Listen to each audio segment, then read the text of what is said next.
Guys, आज जो है क्लास 6 यानी JCERT का जो एग्ज़ाम है, ठीक है। JCERT का जो एग्ज़ाम था, ठीक है, 6 जून जो मैथ्स का था। और ये आपका क्वेश्चन है, तो आपने कितने क्वेश्चंस को सही करा है और कितने को गलत किया है, तो यहाँ से चेक कर लीजिएगा, ठीक है। सबसे पहले हमें क्या करना है, इस क्वेश्चन का आंसर मैं आपको बताऊँगी और चेक करिए कि आपने कितना सही और कितना गलत करा है।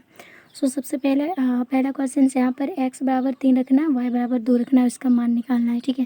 ये जो व्यंजक है इसका मान हमें निकालना है। सबसे पहला क्वेश्चन है हमारा x/3 प्लस में 7, तो यहाँ पर x बराबर कितना रखने बोला है, 3।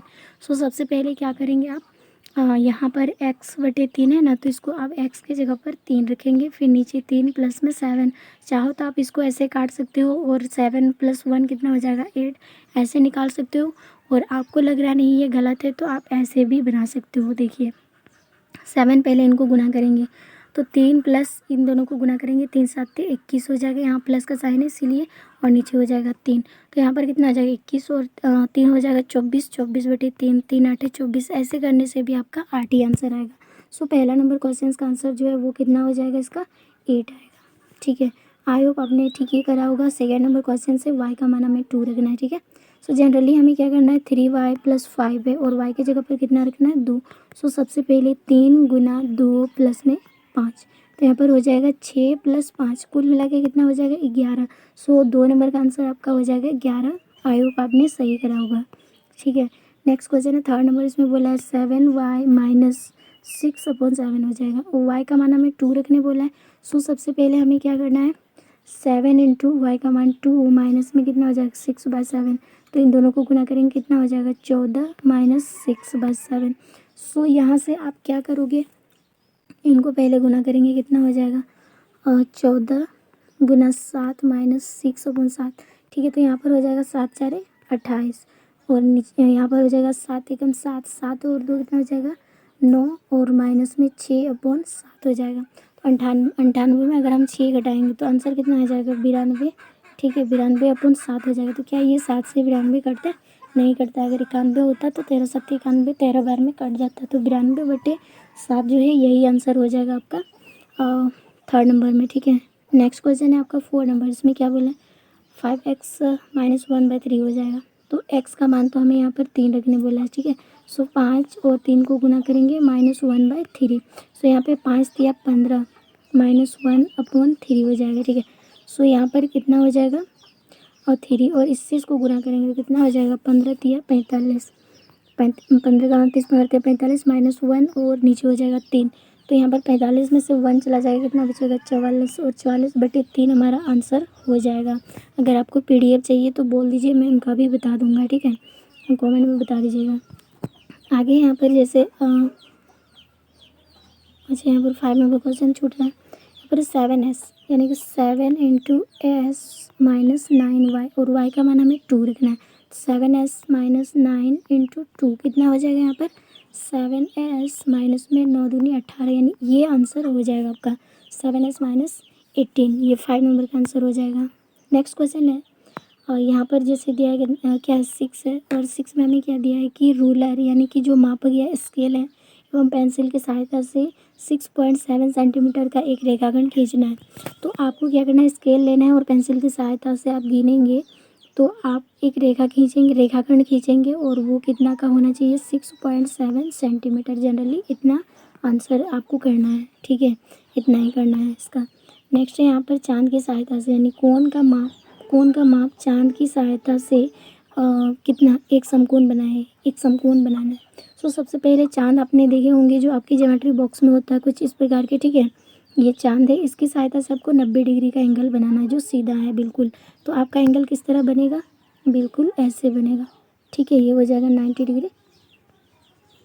तो 7 नंबर का ये आंसर होना चाहिए।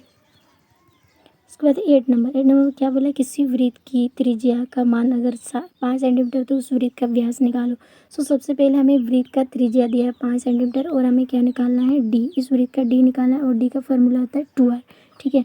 तो यहाँ पर 2 × r यानी 5 को गुना करेंगे कितना हो जाएगा, 10। तो 10 सेंटीमीटर हमारा d हो जाएगा। तो d बराबर कितना हो जाएगा, 10 सेंटीमीटर। ये आंसर हो जाएगा 8 नंबर का, ठीक है।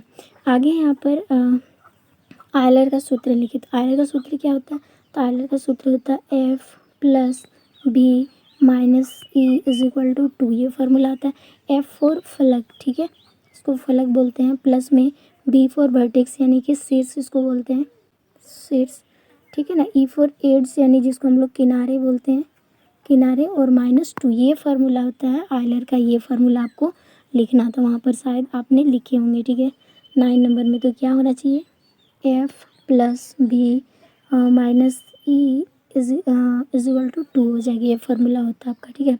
उसके बाद अब हम आते हैं 10 नंबर क्वेश्चन। 10 नंबर क्वेश्चन है, एक समबाहु त्रिभुज का आधार जो है 4 सेंटीमीटर, उसके एक भुजा का माप 6 सेंटीमीटर, तो तीसरा भुजा निकालो। तो सबसे पहले एक त्रिभुज है, समद्विबाहु मतलब कि दो भुजा किसी भी तरह बराबर होंगे। सो एक आधार है 4 सेंटीमीटर, ठीक है, और एक साइड का माप दिया, ये 4 सेंटीमीटर है, और मान के चलिए थोड़ा इधर से बनाते हैं, ठीक है, ये 4 सेंटीमीटर है, और एक साइड का हमें दिया 6 सेंटीमीटर, तो हमने इसको मान लिया 6 सेंटीमीटर। समद्विबाहु त्रिभुज है तो ये भी 6 सेंटीमीटर होगा, यानी कि आपका ये भी 6 सेंटीमीटर होगा। तो ये दोनों तो समद्विबाहु त्रिभुज है जो एक दूसरे के समान है। तो हमें बोला है इसका तीसरा भुजा ज्ञात करो। तीसरा भुजा कितना हो जाएगा, 6, तो यहाँ पर लिखेंगे हम तीसरा भुजा भी कितना हो जाएगा, तीसरा भुजा बराबर 6 होगा, ये आंसर हो जाएगा हमारा, ठीक है। अब आते हैं खंड ग, जो थोड़ा लंबा क्वेश्चन है और 5-5 मार्क्स का है, ठीक है। तो सबसे पहले देखो, एक घनाभ की आकृति खींचकर उसमें फलक कितने किनारे और कितने शीर्ष होते हैं। तो सबसे पहले क्या करेंगे, एक घनाभ का फिगर ये खींचेंगे, ठीक है।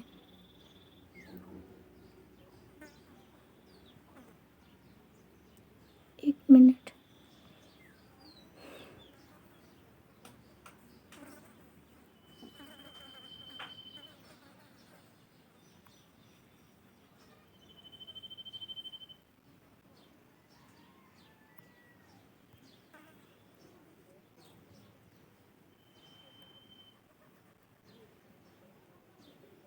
ये हमने घनाभ खींचा। इसमें आपको बताना है फलक कितना है, यानी फेस कितना है। यहाँ पर ये एक फेस हो गया, इसके पीछे वाला भाग में एक है, 2 हो गया, एक इधर हो गया 3, और एक इधर हो गया 4, एक नीचे हो गया 5, और एक ऊपर हो गया 6। सो यहाँ पर फलक यानी एफ बराबर कितना है, 6।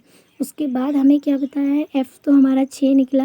उसके बाद आपको बताया यहाँ पर फलक के बाद किनारे कितने होते हैं, एक किनारे ये 1 2 3 4, 4 हो गया, 5 6 7, और इधर पीछे 8 9 10, ठीक है। और यहाँ पर हो गया, 1 मिनट, एक किनारे 2 3 4, 4 किनारा हो गया, एक 5 6 7 8, ये 9 10 11 12, तो कुल मिला के यहाँ पर किनारे जो है यानी ई कितना है, 12 है। उसके बाद आपका आता है शीर्ष। शीर्ष कितना होता है, शीर्ष यानी जहाँ जहाँ मिला हुआ है, ये 1 2 3 4 5 6 7 8, यानी कि शीर्ष यानी भी बराबर कितना है, 8 है। सो सबसे पहले हमने क्या देखा, एक घनाभ में यानी कि एक घनाभ में एफ कितना होता है, तो एफ बराबर 6 होता है, ठीक है। और यहाँ पर हम बता दें किनारे यानी एट से बराबर कितना होता है, 12, एच बराबर 12 होता है। और यहाँ पर मैं बता दूँ वर्टेक्स कितना होता है, 8 होता है। तो यही आपको बताना था यहाँ पर, ठीक है, ये आंसर हो जाएगा। नेक्स्ट क्वेश्चन यहाँ पर दिया है, एक वृत्त खींचकर वृत्त की केंद्र, एक त्रिज्या और एक व्यास और एक वृत्ताखंड और एक त्रिज्याखंड अंकित करें। तो सबसे पहले हमें क्या करना है, एक वृत्त को खींचना है, ये वृत्त है, ठीक है। और यहाँ पर हमने एक बिंदु खींच लिया जिसको हमने ओ नाम दिया, और इसी का नाम जो है ये क्या है, इसी को कहा जाता है केंद्र, वृत्त का केंद्र हो गया। उसके बाद दूसरा हमें बोला है वृत्त के केंद्र और एक त्रिज्या निकालना है। फिर हमें क्या करना है, एक वृत्त खींचना है, ठीक है। और हमने क्या किया, यहाँ से एक बिंदु ले लिया जिसको हमने 0 माना, यहाँ से यहाँ तक की दूरी जिसको हमने ए माना, तो इसका नाम ही है त्रिज्या। इसी को क्या कहा जाता है, त्रिज्या। दूसरा हमें बोला है एक व्यास निकालो, तो हमें एक और वृत्त खींचना है, ठीक है। वृत्त खींचने पर हमको इसको केंद्र बनाना है और यहाँ से आर पार होते हुए एक मतलब कि रेखाखंड खींच देंगे, तो इसी को कहा जाता है व्यास। इसी को क्या कहा जाता है, व्यास। तो यहाँ तक हमने व्यास का कर लिया। दूसरा हमें बोला है क्या निकालो, एक वृत्ताखंड, तो हमें क्या करना है, वृत्ताखंड खींचना है। ये एक वृत्त है और यहाँ से यहाँ अगर हम खींच देंगे इसको, तो ये वाला पार्ट लघु वृत्ताखंड हो जाएगा और ये वाला पार्ट आपका दीर्घ वृत्ताखंड हो जाएगा। तो हमने यह क्या किया, ये जो हमने कलरफुल किया इसी को कहा जाता है वृत्ताखंड, ठीक है। ये तो वृत्ताखंड हो गया। उसके बाद हमें क्या निकालना है, दूसरा हमें निकालना है त्रिज्याखंड। उसको अंकित करना है त्रिज्याखंड। तो सबसे पहले क्या करेंगे, एक वृत्त खींचेंगे। वृत्त खींचने के बाद एक केंद्र सेंटर पॉइंट और यहाँ से यहाँ दो ये को मिला देंगे। तो ये जो अंदर वाला पार्ट है इसी को कहा जाता है त्रिज्याखंड, लेकिन ये लघु त्रिज्याखंड है, ठीक है, त्रिज्याखंड। अगर इधर की बात करेंगे तो ये दीर्घ त्रिज्याखंड है। तो हमें यही चीज़ हमें दर्शा देना था वृत्त के अंदर। आई होप आपने करा होगा, ठीक है। उसके बाद नेक्स्ट क्वेश्चन और आखिरी क्वेश्चन, यानी कि पिता की वर्तमान आयु पुत्र की वर्तमान आयु से 24 वर्ष अधिक है। यदि पिता और पुत्र की आयु का योग 48 वर्ष है तो पुत्र का वर्तमान आयु बताओ। तो सबसे पहले आप क्या करेंगे, मानेंगे, माना, इनको मैं आपको दिखा देती हूँ। 13 नंबर में माना कि पुत्र का वर्तमान आयु x वर्ष है और इनके पिता का वर्तमान आयु जो है मतलब कि पुत्र से 24 वर्ष अधिक है। तो यहाँ पर 24 वर्ष यानी पुत्र का अगर x है तो इन पे 24 जोड़ देंगे क्योंकि उससे बड़ा है। सो ये हो जाएगा पिता का उम्र। अब हो जाएगा प्रश्न अनुसार, यानी कि जो अकॉर्डिंग टू क्वेश्चंस क्या क्या दिया है तो इन दोनों का योग करना है, यानी कि पुत्र का उम्र प्लस पिता का उम्र बराबर कितना हो जाएगा 48। तो इन दोनों को हम क्या करेंगे, जोड़ेंगे। जोड़ने के बाद x और मतलब कि ब्रैकेट से इनको खोल देंगे तो 2x हो जाएगा। इधर 24 बराबर 48, तो 2x plus 24 is equal to यहाँ पे 48 है। अब हमें क्या करना है, सबसे पहले नंबर को भेज देना है इक्वल टू के उधर, यानी बराबर के इधर, ठीक है। सो 2x बराबर 48 में से 24 गया तो कितना बचेगा 24, क्योंकि हमने 48 को आधा करा है।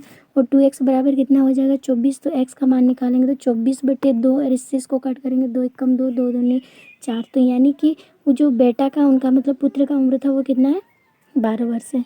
तो यहाँ तक हमने इस क्वेश्चन का आंसर भी पूरा जो है फुल डिटेल आपको बताया है। अगर वीडियो चलेगी तो लाइक शेयर करना ना भूलें।